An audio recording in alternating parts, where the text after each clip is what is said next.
Angling. Episode ini berawal dari Malwapati, di mana ketika sedang tidur di Tilem Sari, Angling Dharma pun mendapat panggilan gaib yang membangunkannya dan menuntunnya untuk pergi ke taman samping istana. Di sana, ia pun bertemu dengan Kasmala yang telah menunggunya.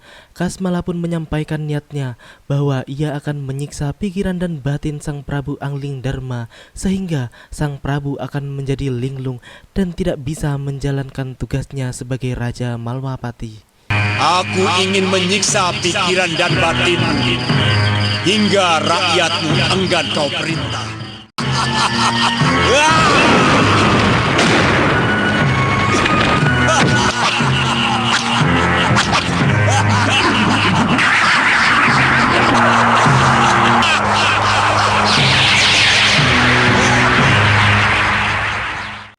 Setelah kejadian itu berlangsung, Angling Dharma pun menjadi seperti orang linglung.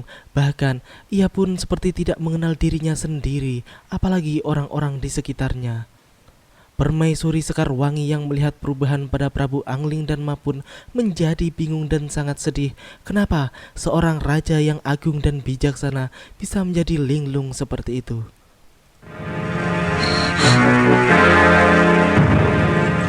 Keesokan harinya, Batik Madrim dan Suliwa pun segera ke Tilem Sari Sang Prabu. Dewi Sekarwangi pun kemudian menjelaskan tentang keadaan Sang Prabu yang tiba-tiba saja menjadi seperti orang kehilangan ingatan. Suliwa pun berpendapat bahwa mungkin ada yang menculik pikiran dan kesadaran Sang Prabu sehingga membuatnya seperti itu. Suliwa pun juga menjelaskan bahwa ia pernah mendengar ilmu hitam yang bisa membuat seseorang menjadi seperti yang dialami Prabu Angling Dharma. Mungkin ada yang menculik pikiran dan kesadaran beliau, Gusti Patih. Iya. Hamba pernah mendengar tentang ilmu hitam yang mampu melakukan kejahatan seperti itu. Di sarangnya, Kasmala pun menugaskan kepada siluman-siluman suruhannya untuk menjaga jasad halus Prabu Angling Dharma yang telah ditawan.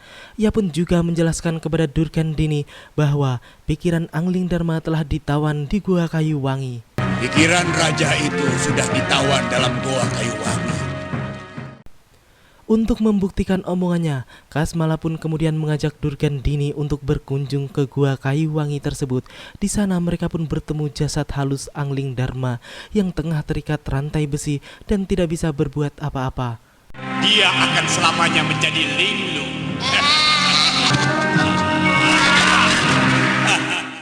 Di sisi lain, terlihat Suliwah pun pergi dari Malwapati dan menuju ke hutan Seribu Bunga. Setelah sampai, ia pun segera menuju gua tempat kediamannya dahulu ketika masih belum menjadi pendekar. Ternyata, di dalam gua itulah kuburan boponya si Raja Obat berada. Ia pun segera menyampaikan maksud kedatangannya serta meminta petunjuk tentang penyakit yang menimpa Prabu Malwapati.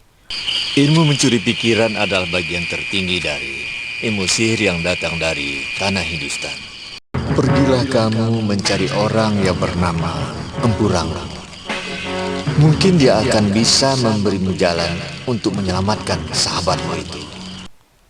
Setelah mendapat petunjuk dari boponya tersebut, Suliwa pun kemudian segera pergi ke hutan Rangro mengikuti petunjuk dari boponya.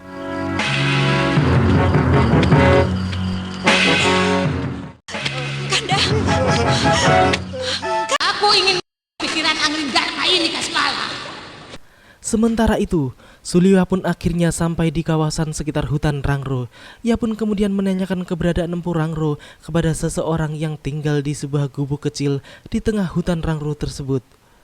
Setelah Suliwa menjelaskan maksud kedatangannya, dan ia pun juga mengatakan bahwa dirinya adalah putra dari si Raja Obat, maka orang tersebut pun kemudian mengakui bahwa dirinya sendirilah yang bernama Empu Rangro, sahabat mendiang Saya si mau Raja mencari Obat. rumah Empu Rangro. Dari manakah Sanak tahu nama itu? Dari bopo saya, si Raja Obat.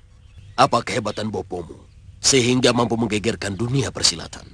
Setahu saya adalah Ramuan Obat 9 Dewa. Setelah itu, Suliwah pun menuturkan maksud kedatangannya lebih jauh bahwa ia ingin mendapatkan petunjuk dari Empu Rangro tentang cara menyembuhkan Prabu Angling Dharma dari ilmu sihir yang membelenggunya.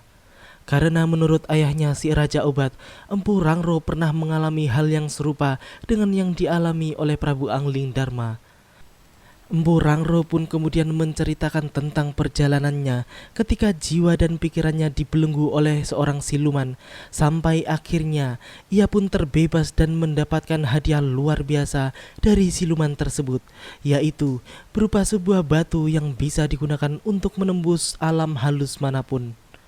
Bopo menyuruh saya untuk menemui Empu. Katanya, Empu pernah mengalami hal yang serupa. Mungkin Empu bisa memberikan nasihat untuk menolong Gusti Prabu. Saya memandangi lubang batu itu. Tiba-tiba tubuh saya seperti tersedot. Kemudian masuk ke dalam lubang batu. Tubuh saya melayang-layang dalam...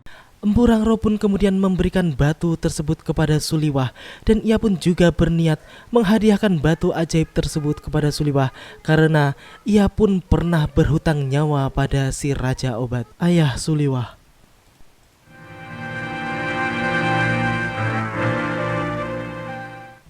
Saya ingin menghadiahkan batu ini kepadamu.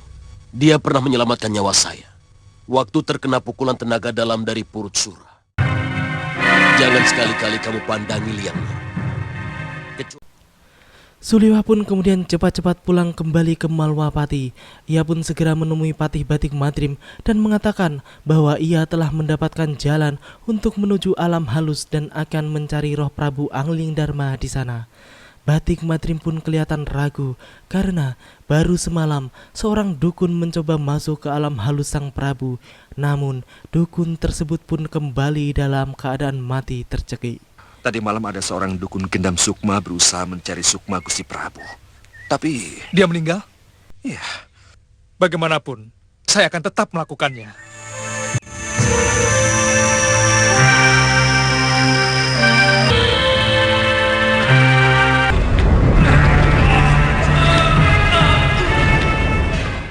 Di sana, Suliwah pun melihat Prabu Angling Darma yang dijaga oleh para siluman suruhan Kasmala.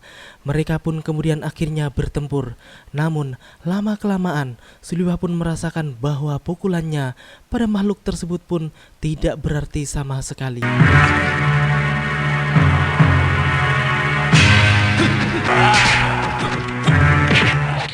Ia pun kemudian mendapat petunjuk dari gurunya untuk menggunakan kekuatan tenaga dalamnya guna mengalahkan makhluk-makhluk tersebut. Gunakan pukulan tenaga dalammu, Suliwa.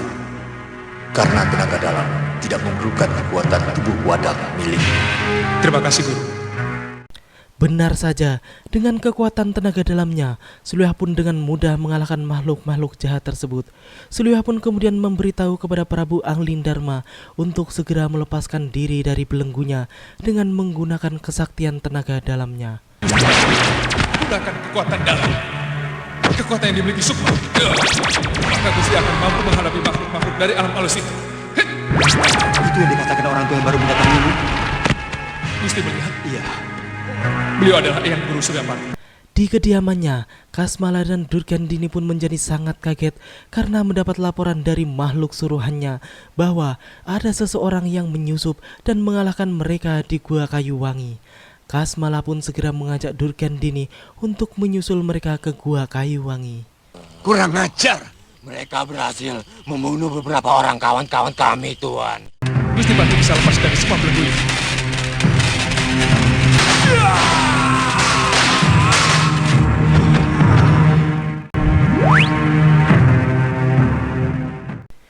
Di Gua Kayu Wangi, Suliwa dan Angling Darma pun tengah berusaha membuka lorong sukma untuk kembali ke alam nyata.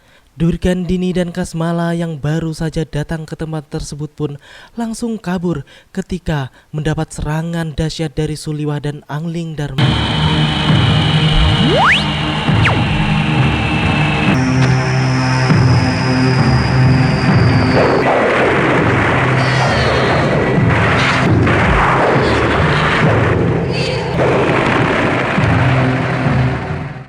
Akhirnya, Suliwa dan Prabu Angling Darma pun berhasil masuk pada lorong sukma dan kembali pada wadaknya di Malwapati. Prabu Anglingdarma pun menjadi sehat kembali seperti sedia kala. Ia pun menjadi sangat berterima kasih kepada Suliwah yang selalu menyelamatkan nyawanya.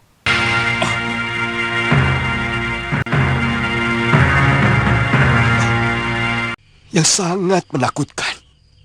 Kami semua berusaha mengendam sukma Dinda Prabu yang telah meninggalkan wadaknya. Dukun dan pembantunya itu tewas dengan leher tercekik. Liwa, sekali lagi kamu telah menyelamatkan hidupku. Semakin tidak cukup rasa terima kasih yang kuucapkan kepadamu. Hamba hanya menjalankan kewajiban Gusti Prabu. Semua ini hamba lakukan sebagai pengabdian kepada Gusti Prabu.